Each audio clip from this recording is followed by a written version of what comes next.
Hey guys, welcome back to Larry Tech Talk. I'm Steven. I'm Ollie. And today we have our special guest, Anthony. Say hello.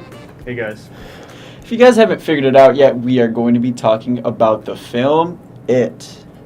The film was directed by Andy Muschietti. I think I'm pronouncing that right, but God knows. So the film came out earlier it was early September, and it's done extremely well at the box office. It's based off of the 1986 book written by Stephen King, and it was made into a miniseries back in 1990. The film itself has made $604 in the box office and only had a budget of $35 million.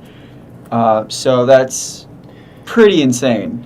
Yeah, it's one of the highest grossing R-rated horror flicks of all time, which it was a huge surprise. I mean, it did not only well its opening weekend, but the successive weekends after that.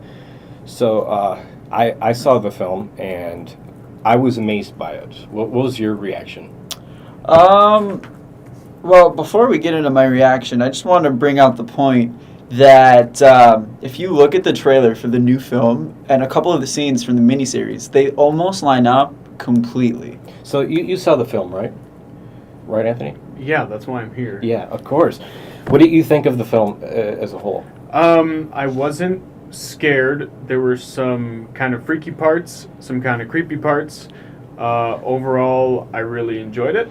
So, like Ali was saying, there was a huge overlap between the original miniseries and the new movie, and so I guess we could play a couple short clips silent here. But anyways, so as you can see here, it's really similar. They used a lot of the scenes from the miniseries to make up the film's trailer. Actually, not only the trailer, there are a lot of scenes that are throughout the film that actually are taken straight through the miniseries. They might have changed a few things, of course, besides the essential actors and all, but a lot of it lines up almost exactly, and it's kind of just to keep the whole tradition alive with Pennywise the clown. Yeah. So Anthony said he didn't find it that scary. I, on the other hand, was terrified when I saw it.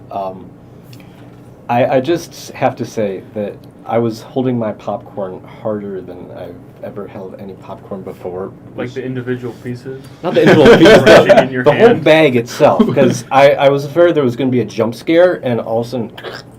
I gotta say, though, there were a couple jump scares in the movie that I remember, and most, if not all of them, worked really well. I normally hate jump scares, but I think they were appropriate when they were used in this film. Because, I mean, I agree completely. There was times where jump scares in films are completely inappropriate, but I felt like they did it perfectly. I mean, I have no idea what you guys are talking about with it not being scary. Man, I was scared shitless. Well, I was scared. The popcorn thing, I was scared beyond belief. I held my ears closed when I was about to jump out of my seat. Yeah. I don't know if you'll agree with me, either of you, but I think throughout this entire movie, it kept you on your toes. Like, even when there were, like, some nice, calm scenes without Pennywise in it, just knowing that he's there kind of kept me on the edge of my seat the entire time. I don't know if I was. I don't think I was on the edge of my seat the entire time. More during times when it seemed like he actually was trying to kill them. I was a little bit more on the edge of my seat. But points where they were doing like the Stand By Me kind of stuff and just hanging out and being good old friends. I was just kind of relaxing and thinking, this is very pleasant. See, that was the thing with me. Like, I thought it was pleasant too, but I thought that being that this is a scary movie, that was just a trick. That they're going to have like this nice, calm scene, but within the scene, something's going to jump scare and destroy the shit out of these kids. Like, I was so scared that something might happen, but in the end, nothing does. And that was the weird part. It's like, it gives you that sense that something's going to happen, even though nothing does happen, even in the calm scenes. So I kind of had a problem with the fact that he never does a whole lot to the kids. Because there's a couple scenes in the movie where the clown has them, and there's no reason for him to not just kill them, but he starts taking his sweet time with it, like when they're in the haunted house and they're fighting him, and oh no, he's gonna get eaten, but like Pennywise is taking his time to like go at him, and then his friend comes in and saves him, and it's kind of like what Walking Dead's problem has been, where they've got this big baddie who doesn't hesitate to beat people's brains in with a baseball bat, but then he keeps getting into these situations where he's trapped, where he wins against, like he has the upper hand against the protagonist, the main protagonist, but the main protagonist can't die, so he's literally just takes his sweet time with it, and he's like, Neil, and then he says some stuff to him, and then he gets ready to hit him, and then he like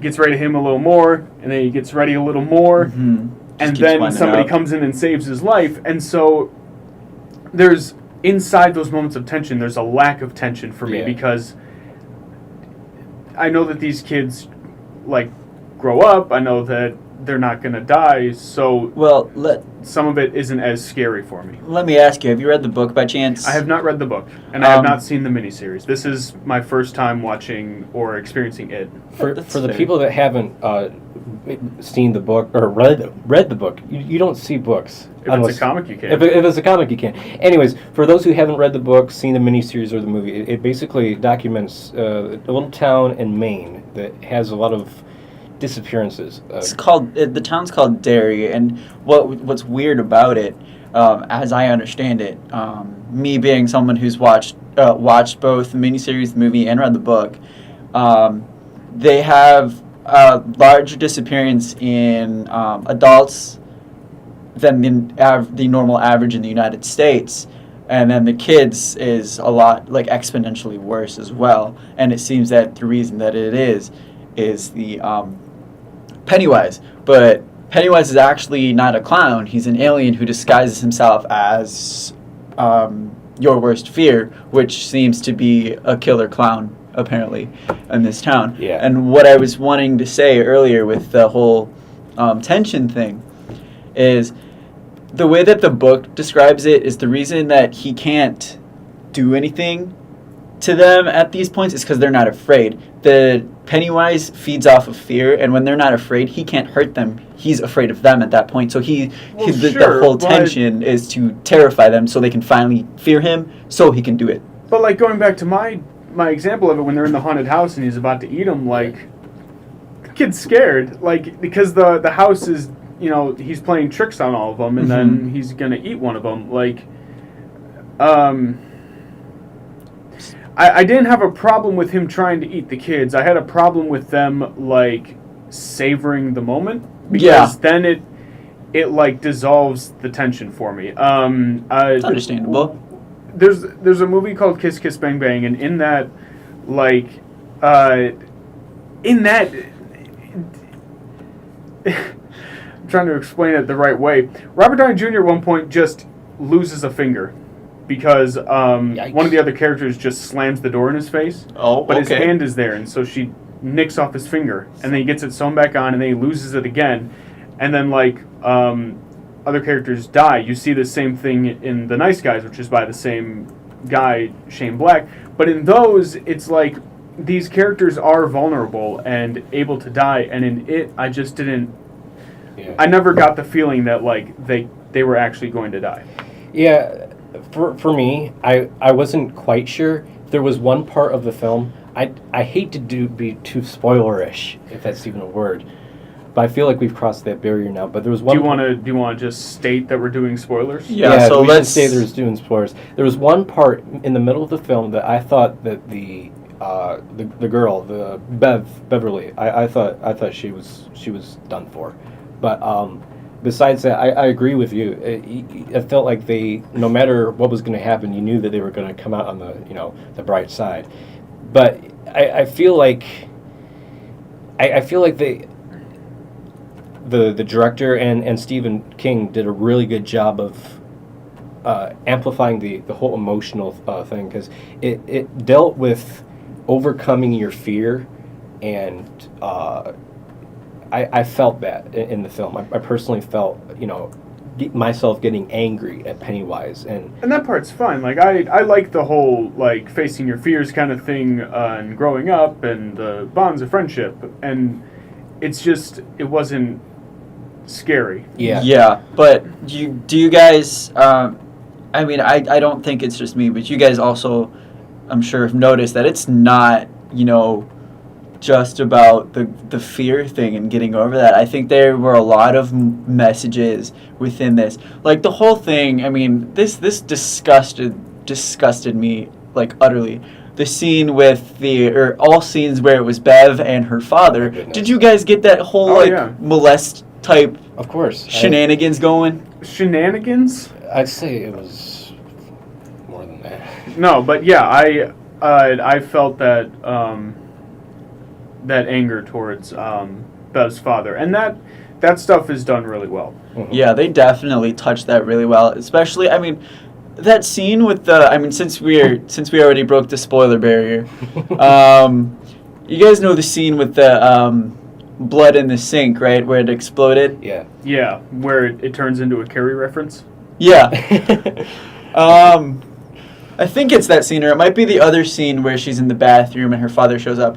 I felt like that wasn't her father because he said that he didn't notice it. I don't think that the adults are that oblivious to Pennywise. Yeah. Because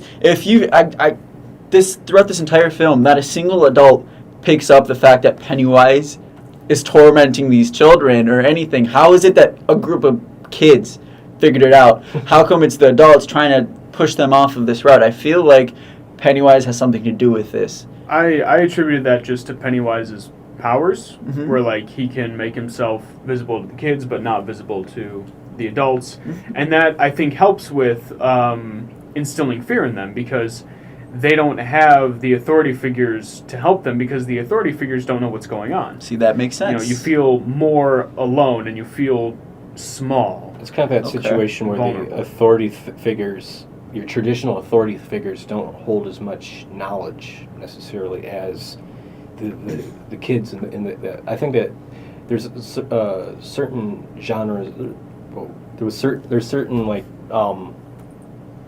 certain films or certain series where it seems like the kids possess more knowledge than the adults, and the adults seem oblivious. And I felt like this was one of those circumstances. Yeah. Well, I think that with now that you brought this to my attention, it kind of makes sense that because you guys remember where I can't remember the chubby kid, what his name was.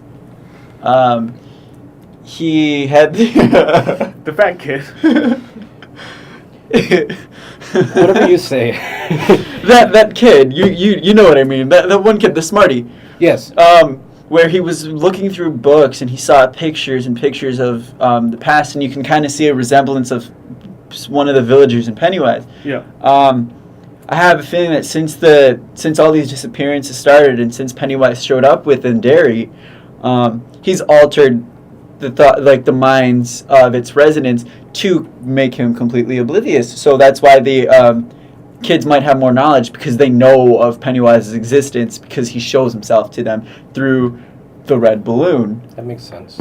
Yeah. Now let's talk a little bit about that you have red a segue. Yeah, let's talk about that red balloon that we brought in earlier, huh? Wait, we brought that in?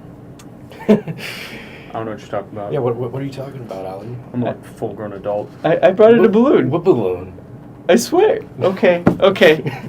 Anyways, so there was a lot of symbolism in the movie It, and one of those was the balloon. And since we were going full spoiler alert, you guys, most of them, people listening or watching, are familiar with the red balloon. I don't even think that's a spoiler. That was throughout the trailer. The red balloon is just it's an just icon. an image that is associated with it. Yeah, it's supposed to, I think, Stephen King's, because it was in the book as well, and it was in the miniseries. I think the whole point of the red balloon is to symbolize a demonic presence. So that every time they see this red balloon, they know shit's about to get real. Like when Pennywise presents the balloon to that one kid who wanted to murder all those kids and ended up giving him a knife. See, that's the only time where that doesn't match up, because we say that I said that it's a demonic like entity, which it kind of does, but doesn't make sense because it instills fear in the kids, except for this one, because it gives him the opportunity to follow the footsteps of the clown. Yeah. In that case, maybe they were just going for a cool visual. I mean, it seemed like it was a really good tool in order to instill fear in the kids. I think the best use of it was when the fat kid is confronted. We have no shame. Well, look it up while I'm talking. When Okay. the fat kid, I will. when the fat kid is being cut by the bullies, Oh, yeah. Yeah. and then he's like calling for help from the car that drives by, and there's the balloon in that. Yeah. I think that was a good way of doing it, because that, like, you can kind of associate that with Pennywise's powers of like keeping the adults oblivious and like just not seeing that happen. Precisely. You know, and then so Fat Kid is alone, he's afraid, and that makes Pennywise stronger. When I first watched that scene, I almost thought that Pennywise was driving the car. That's what I was thinking too at first. Yeah. It wasn't. I don't think it was totally clear. I mean, since Pennywise is shape-shifting, anything's on the table. You can't rule anything out. That's the thing that brought me the most fear in the film, was that you didn't know when or if he was going to show up and in what form he was going to show up. In other horror films, you kind of, like, say Walking Dead, you have an idea of what's going to happen as far as that. But that's one of the things that made me fearful of the film itself. Because you weren't quite sure what to expect? Exactly. Yeah. I can't find it. Oh well, So Fat Kid, he stays. Yep, Fat Kid, he stays. it's fun size. So, my biggest problem, I think I might have been more afraid of the movie, because like I can appreciate like how Pennywise works. I can appreciate the fear and all that, but I wasn't afraid. I feel like I might have been more afraid if at the points where like Pennywise is haunting the children and stuff, that there just weren't all those the banging noises and the audio cues that are supposed to tell you to be afraid, because that stuff Ruins it for you. it pulls me out of it. Like if it was like if that stuff was quieter and there wasn't as much like Intense build up. yeah, like even the music was like maybe a little quieter or something like that. Like I knew when to plug my ears. It's Exactly. like, if that had all not been happening, I might have been more afraid, but the loud banging kind of pulled me out of it, and I was thinking more like, oh, That makes sense. he's afraid, so I should be afraid, but I'm not afraid. Okay. With like, so I guess that goes back to what I said, that through the nice scenes and the calm scenes, how it was completely quiet, or they would have nice music playing. If they did a jump scare in that would have been perfect, because that would have actually instilled fear in its viewers, right? Would you think that would? I don't know. But using that in the scary, like that, using that how they did the calm scenes as the actual scary scenes, where it was quiet, it was calm, and Well, then and end up boom. The thing about a jump scare, though, is like, I don't know if I'm the only one in this at all, but it'll frighten you in the moment, but it's not not usually scary. You for laugh at me. yourself like, hey, why did I find this Like freaky? I've played. Have you played Resident Evil 7? Yes, I have. So in Resident Evil 7, there's parts where like it jump scares you and it just grabs you and like moves you around and you can't control it, and like that doesn't scare me. But when I'm running through the house and I have the people coming after me, that's when I'm Terrified. That's when I'm terrified. I was more the most afraid I was when, boy, I think it was when the fat kid went into the basement and the headless child that was like, it was like animated to be like to move like stop motion. Yeah. Like that was really freaking me out.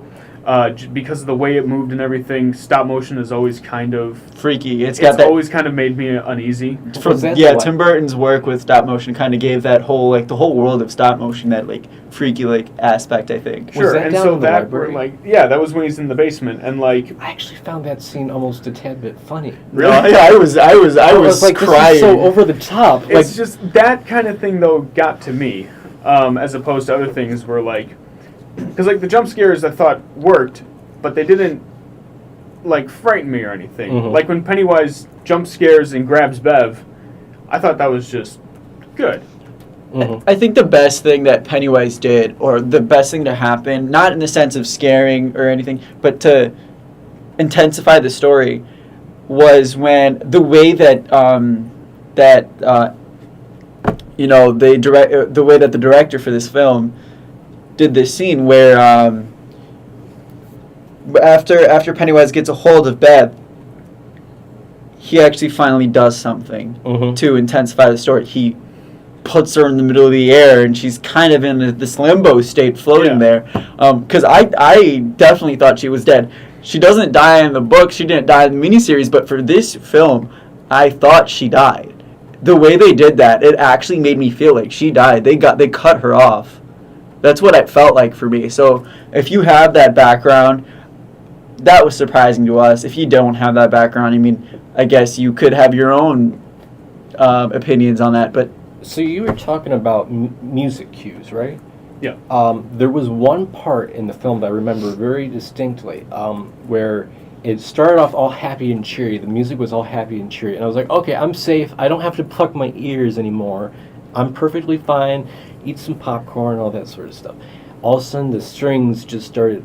I forgot which scene it was exactly, but then I realized, oh boy, time back to ear plugging. Well, and that's it's like. But I thought that was done well. But it was, I can see what you're saying. There were too many parts of the film where you had too much of a notice that shit was going to hit the fan. Yeah, it was just it seemed like they weren't sure that you would jump. It felt like the filmmakers didn't trust the audience. Okay. And it was, it was like, we need to tell them, be scared. Yeah. Ah! I think the one, with that being said, the best jump scare that they, or there were two jump scares that I think they did quite well. The one where Bill goes into the basement and you see Georgie going, "You'll float too. You'll float too." That and then part was freaky. Yeah, then his voice goes down "You'll float too," and then just out of nowhere, Pennywise comes out of the water, just eyeballs only looking at Bill. Bill not noticing it, and then all you see is it just rise up. It stop motion kind of thing where it just came up. It didn't even you didn't see it progressively move up. And he almost got him too. That close getaway. That part, I think. Thanks for reminding me of that. I forgot about it, but that was a part where I think I genuinely was concerned and a little afraid. Yeah, so there was that jump scare that was well done, and then the one with the projector. Now in the miniseries, that was with a book, but they did it better with the projector. I think it works better. The projector screen, because you think okay, yeah, they made it obvious there's a jump scare coming, but what was good about this jump scare was that you did not know when. It just kept clicking and clicking and clicking and speeding and speeding and speeding and speeding. And the way it was angled when he does jump out of the screen, because for a hot second, before my brain registered, I thought he was coming out of the screen. Same and, here. Yeah, and then the whole thing with this. And that wasn't even 3D that I was seeing it in. Yeah. That was just a clever camera trick, and I really liked that. Not only that, but it also was the fact that, if you guys remember, with the clips, as they kept changing, when was the first time we see Pennywise pop into the clips? With hair. That was funny to me. What made this jump scare so successful was because they made it comedic, too. So you get that sense of, okay, now you see him, so you don't really get that jump scare sense anymore, because they give him that hair scene, and then the hair comes to flow back, and then it waits, and then jump scare. So it kind of, diminish the whole fact that there's about a jump scare about to come, and then they did it anyways. So that scene in particular was the scene that I realized the kids are safe nowhere. There's nowhere they can hide from Pennywise. That scene does do a good point of driving that thought home. Because, I mean, it showed the map of that, hey, all these incidents happened along the storm drain. Well, now this is not exactly on the storm drain route, and this is happening. Therefore, you are not safe. I think, yeah, that was a good way for them to show that, the kids, and because we all believed it too, I'm sure, because the kids believed it. Yeah. And that's all they gave us, is that, it only happens, he only shows up along this path. And then suddenly, it was at that scene where that all changed. And now he just shows up everywhere. So, one other thing I was disappointed in with Pennywise in particular is the fact that he's, like, always a creepy clown. Mm-hmm. If he had been, like, a friendly clown at first, and, like... You kind of got that in the first scene, but not enough. Well, Not really, no, because he was in the sewer. That's creepy. But so he's being friendly to Georgie, but he's still doing it in, like a real kind of creepy way. And, like, hiya, Georgie. Yeah. Like, Georgie's an idiot.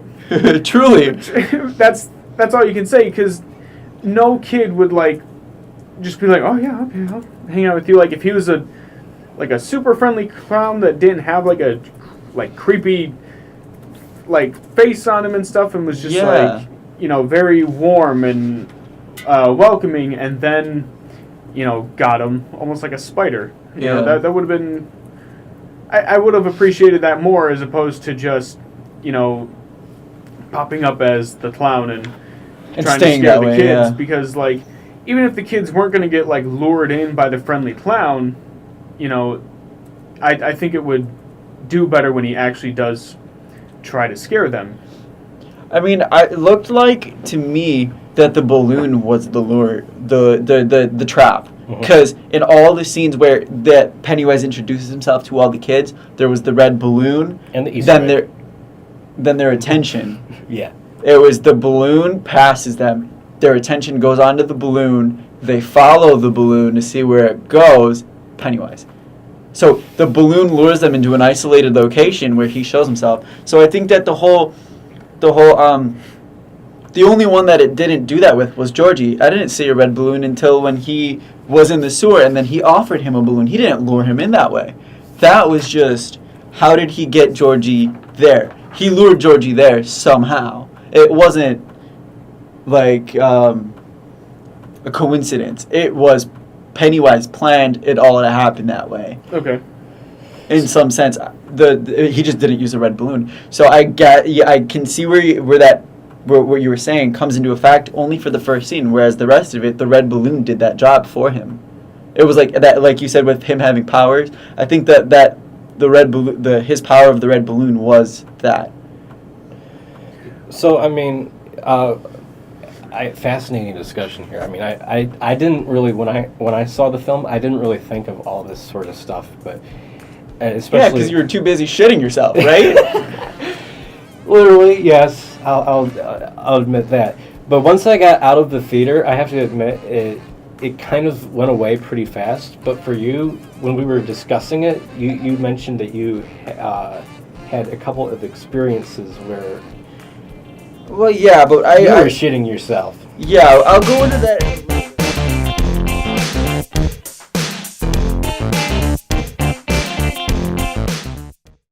Cottage Inn Pizza on Lasser Road is close to campus and ready to bring hot pizza, wings, breadsticks, subs, salads, calzones, and cold beverages right to your dorm with a fast delivery service. Save your Blue Devil dollars and carry out the Cottage Inn LTU special. A large 2-topping pizza and small breadsticks for only $12.99. Cottage Inn is a proud sponsor and the official pizza of Blue Devil Broadcasting.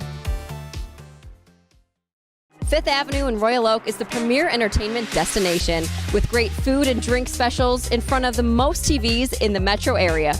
Our private second floor is great for parties, concerts, and the best club experience on Friday and Saturday nights. Don't settle for the ordinary, make it a Fifth Avenue night.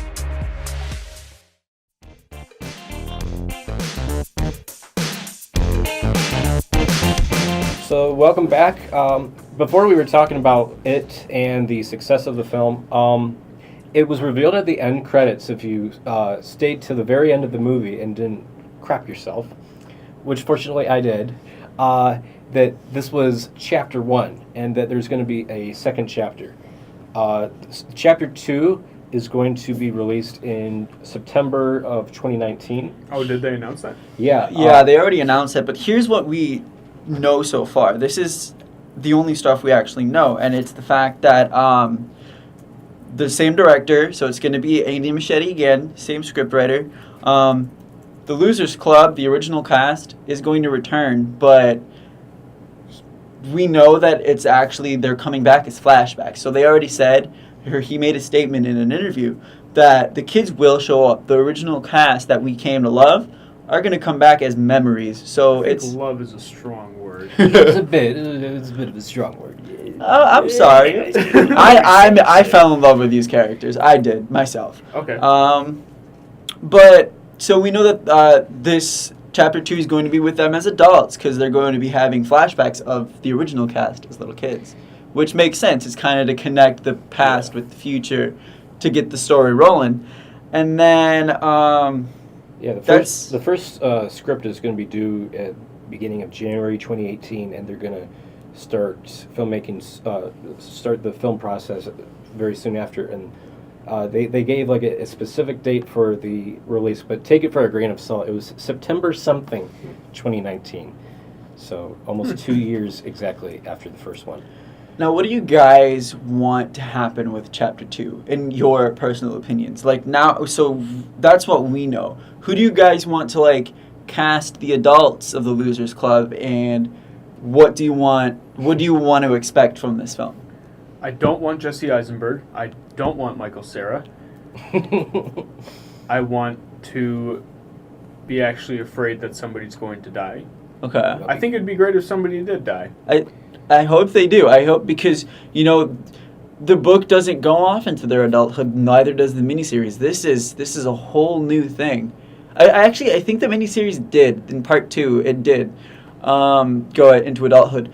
But after that point, if they're going to continue on to like have a Chapter 3 or anything, that's on them. They're now writing. They created the game at this point, so now they can actually kill off some of these characters if they choose. So I hope they do. But I hope it's done in a way that like it doesn't ruin it. Because Stephen King, he was very vocal about how much he loved this past film, and I feel like if he contributed as far as like helping with the script for the next couple films, that could help. But I just hope it doesn't lose its flavor.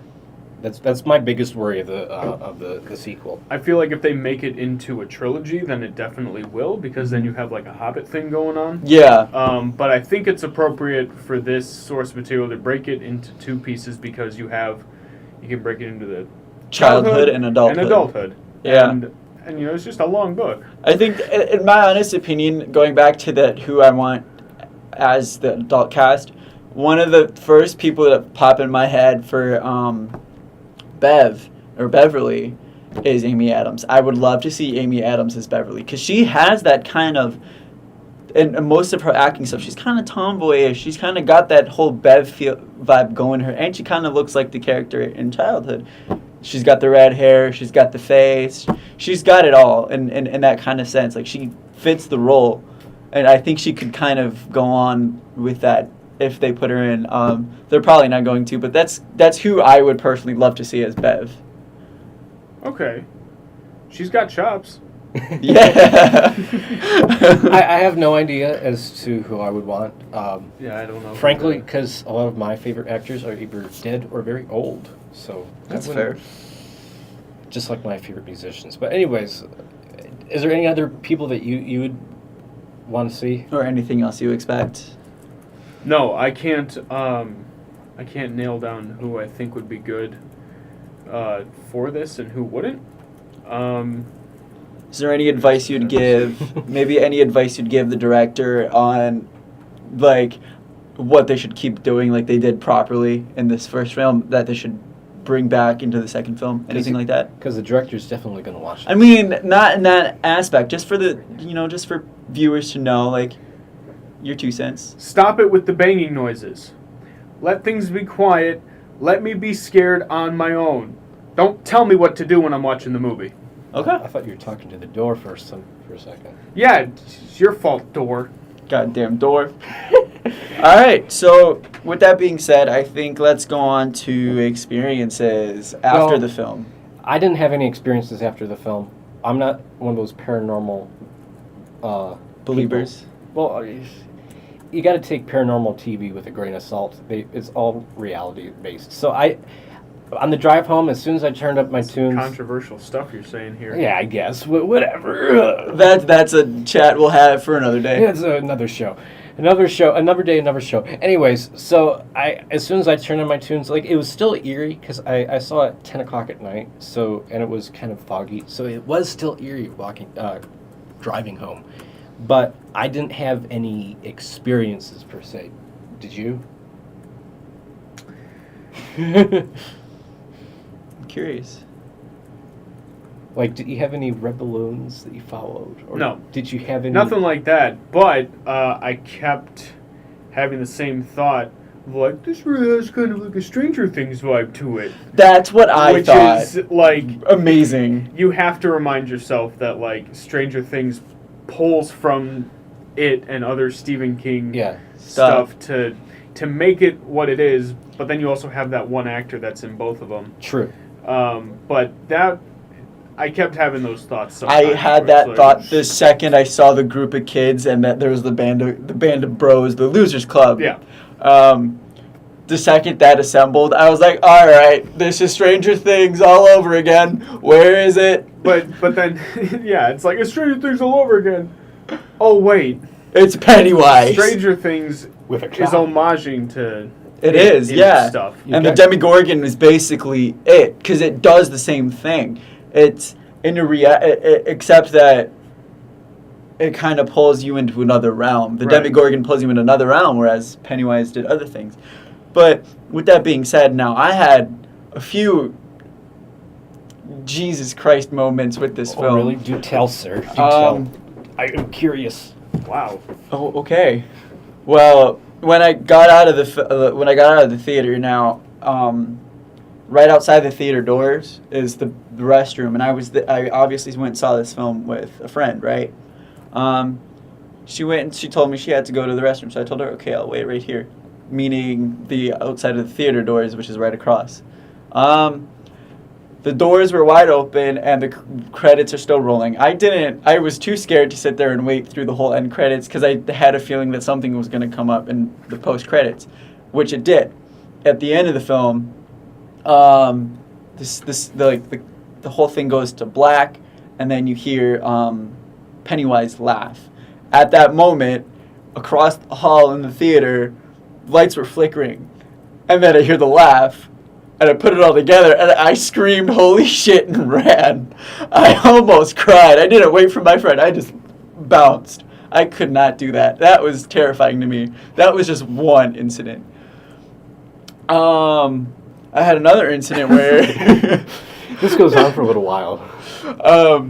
Actually, before I get into the other one, last night, on my way home, oh boy, I could have swore I saw a red balloon behind me in the rear view mirror, okay? So I turned back because I see it in the rear view mirror, and then I'm like, is that a red balloon? Am I being stalked right now by Pennywise? And I screamed. I was like, what the fuck? So I turned back, I did a U-E, and I turned back to have a forward-facing view of whatever I saw. There was nothing there. So then I turned right back around, and then it was there again. So I just hit the gas and kept going. This movie really did a number on you. It did. It's the only... I'm not afraid of horror film, except this one. This one. This is the only horror film that's ever actually, like, caused any reaction to me. And then the last one, now I'm an idiot, because I listened to the soundtrack. I love the soundtrack. Beautiful music. The composer did an amazing job with the music. So I usually... Listen to that. Huh? I haven't listened to it. He's a soundtrack guru. What? That's right. You're a soundtrack guru. That is absolutely the wrong way to describe me. My bad. I buy soundtracks for certain films that I really like. That's fair. That's what I do too. But so this I had so a day prior to this next story, I had a remote starter installed in my car, right? Yeah. Now that has a lot to do with what's about to happen. I was having a meeting with Steven, actually, with you. Yeah. And when I was on my way home, I'm on Telegraph, I'm listening to the soundtrack, it's blasting really loudly. Then my car starts to have a seizure. The headlights start to flicker. The dashboard starts to light up like a Christmas tree, keep on turning on and off and just glitching. So I pull off to the side, turn off the car, try to turn it back on, it died. Right then and there. And in the music, in the soundtrack, that was at an intense part. So it all happened as there was like a jump scare build up, and then my car dies. Wow. That was the most terrifying thing, because the second after my car dies, a cop pulls up right behind me. So I had no idea what to do. I was just like, is that Pennywise? Is this going to be a Get Out situation? So yeah, that happened, and I ended up finding out that it was the remote starter had blew up the ECM of my car. Yikes. It just so happened to match up with the It soundtrack and happened at the most opportune moment. That would be a pretty freaky situation. Yeah. So, forgive me for being a little scaredy cat when it comes to Pennywise the dancing clown. Whew. So we've all shared our impacts. We've all shared our impacts of how it has really impacted us. Not so much me, but more just Ali.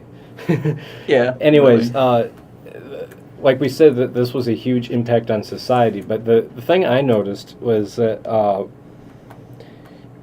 it all permeated with for example, this past Saturday, did you watch SNL? I watched the skit that you're probably going to start talking about. Yeah. I assume you're talking about Kellywise? Kellywise. If anybody who hasn't seen that skit, please watch it. It's like a perfect homage to the first scene, but they just politicize it. So it just shows you how much when you have a movie like this that permeates into pop culture like that, you know that it's done really well. So I mean, not only that, like it didn't just have an impact with SNL. I mean, usually nothing makes its way to Saturday Night Live unless it's a pretty big thing. Like SNL doesn't make fun of just anything; they make fun of something that has influence. So not only did it have an influence on that, but you remember back in 2016 when we had the whole clown scare. Oh, yeah. That kind of came back with the release of the film, but in a different way. The red balloon was what was inflicting the horror, and not on just citizens, but also on the police, because, and this was only in Pennsylvania for some odd reason, residents of, across the state ended up tying red balloons to the sewage drains all over. They had bunches and bunches of them lined up. Cops at night, their boss made them go and pull them off. They didn't get to do this during the daytime. This happened at night. So these cops are going around sewer to sewer, pulling these things off, not knowing what to expect. So these pranks keep coming back. Like the whole thing with, I feel like when Stephen King wrote this book, he kind of tied it in with the fact that, you know, we had that whole John Wayne Gacy shenanigans going on where, you know, I don't know if you've ever heard of him. He was a killer clown back in I think it was the 70s? It was between 1972 and 1978. He killed 33 young boys. Jesus, that guy's crazy. But yeah, he went over the moniker of the killer clown. But yeah, I feel like that kind of inspired it, and then you kind of have this whole situation, and I feel like that's going to happen when we have the sequel, which... You think there's going to be more clown stuff happening? Probably. Might. We'll have to wait and see. Because I think that's what... I don't know exactly what they did with Pennywise at the end, but it looks like they killed Pennywise the clown, but the alien still survives. Well, because we don't really see them kill it. We see that it falls down the well. Yeah, true. So it's like the perfect opening to the sequel, but I have no idea. Do you think it's going to be Pennywise again, or do you think that the alien that inhabits Pennywise is going to turn itself into something else? I get the feeling that it'll like take on the form of Pennywise to, one, please the audience who are coming back to see Pennywise, because they have that actor signed on to do it again. Okay. But I think it would also serve narrative-wise to him, like, remind the now adults, like, I'm not dead, I'm here. And then if he's gonna take on other forms, then that'll happen throughout the movie. It's, okay. Unless they just have the clown keep haunting him. What I'm really curious is that in the sequel, if the other adults, besides the Lost Gang, if they will recognize the clown as well. Yeah, because now that the kids are the adults and the adults remember it. Are the other adults going to be as oblivious as the adults in this film, or are they going to catch on and...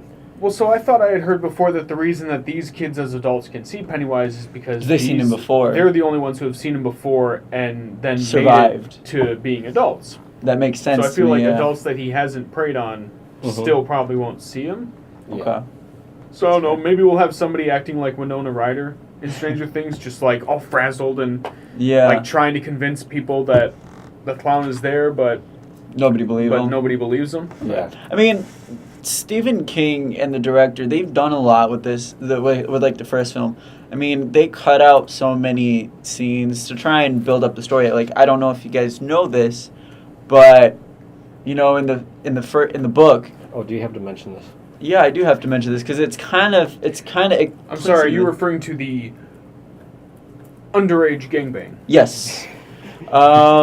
That whole thing, like the fact that they cut that out was just amazing to me. Like, nobody wants to see that. That's kind of disgusting. Oh, you'd be surprised. I probably would. I spent a good time on Twitter just finding all these people who... Oh, sickos. So many people are just like, there's no underage gangbang? What the hell? And it wasn't even like... They weren't even saying it like, the integrity of the book is shot. Yeah, they're saying it because they wanted to see it. There's no kids having sex with each other. What the hell? I mean, I understand. Paid $13 for a ticket. I want to see some kids banging. I totally get, like... the whole part of the integrity thing, but the other parts, that's just wrong. It's disgusting. I'm glad that they cut it out, but I think that they could do something with that into the second film. Like, maybe, because we don't really see what happens. We see that there's multiple people who have fallen for Bev. They can play on with this. They can do something with this. They don't have to have a full-on gangbang, but... You know, like, they can do something. Well, maybe they could do something on an emotional level where, like, they have to be able to stick together, but at the same time... They're all conflicted. Their feelings for Bev have them at odds with one another. Mm-hmm. You know, something like that could be interesting. Because it kind of did develop at the end of the first film where Fat Boy and Bill kind of split off in that sense. Like, they stayed together because... They tried to work together because of her, but you can see as, like... On an emotional level, they didn't give two shits about each other. Sure. Kind of felt that way to me. Like, as soon as Fat Boy sees them kiss, it kind of goes downhill from there for him. Now, are they going to bring that back into the second film, or are they going to just leave that where it was and not touch on that? I would hope that they do something with it because they very easily could have just made only one of them have a crush on Bev and just have the other one be like, whatever, it's just a girl. You know? Yeah. If they're going to take the time to make it so there's at least two people who have feelings for Bev, you know, do something with that in the next film. I feel like what the best thing they could do is either Bill but probably not going to be Bill because he's technically the main character. So it's probably going to be Fat Boy if they would do this.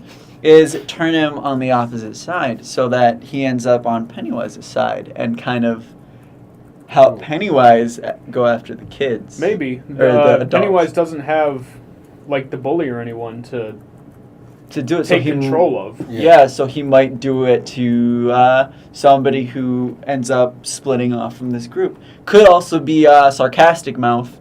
I don't remember that kid. The kid from Stranger Things. We'll just call him Mike. Mike. Yeah. Oh, no, his name was Richie in the movie. Is it Richie? Yeah. Okay. He was great. I loved him. I loved him. He was the best character of them all. His stupid sass and sarcasm, that made the film good to me.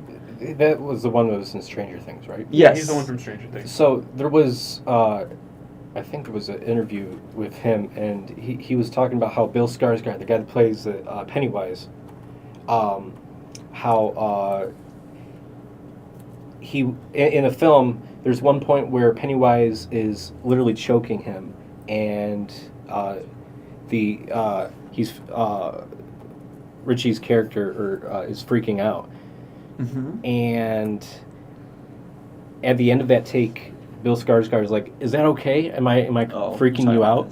And Richie's character goes, "Man, I love what you're doing with the character. Keep on doing that." And that shows a lot of the,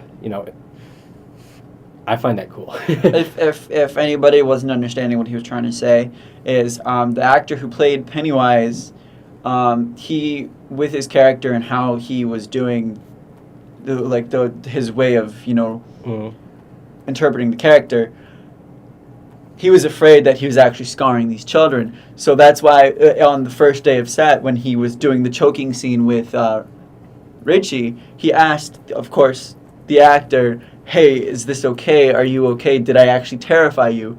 Like, are you okay? Am I scarring you?" Yeah. Then the kid goes, "Oh, you're fantastic. Like, I love what you're doing. Keep it up."